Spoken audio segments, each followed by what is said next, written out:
আসসালামু আলাইকুম সুপ্রিয় এসএসসি পরীক্ষার্থী 2025। আজকে ব্যবসা শিক্ষা বিভাগের ব্যবসায় উদ্যোগ পরীক্ষাটি অনুষ্ঠিত হয়েছে।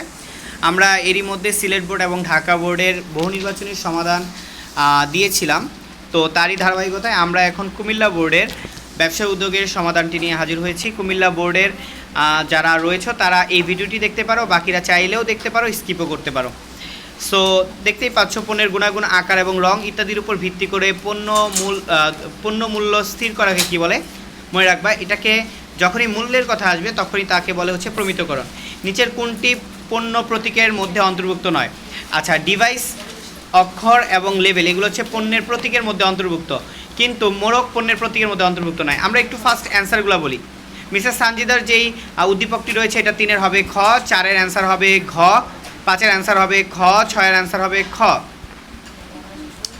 7-এর অ্যান্সার হবে জহুরুল ইসলাম, 8-এর অ্যান্সার হবে অংশীদারি, 9-এর অ্যান্সার ক, 10-এর অ্যান্সার খ, 11-এর অ্যান্সার হচ্ছে ক, 12-এর অ্যান্সার হচ্ছে গ, 13-এর অ্যান্সার হচ্ছে ঘ বিক্রয়ীকরণ, 14-এর অ্যান্সার হচ্ছে বাজার চাহিদা, 15-এর খ, 16-এর ক, 17-এর হচ্ছে গ, 18-এর হচ্ছে খ, 19-এর হচ্ছে ক, 20-এর হচ্ছে গ, 21-এর ঘ 4 নাম্বার আর কি, 22-এর হচ্ছে 1 ও 2, 23-এর হচ্ছে 2009, 24-এর হচ্ছে খ, 25-এর ক, 26-এর ঘ, 27-এর ক, 28-এর হচ্ছে ক, 29-এর ঘ, 30-এর পরিকল্পনা, ভবিষ্যতের কার্যক্রমের দিক নির্দেশনা কোনটি? পরিকল্পনা।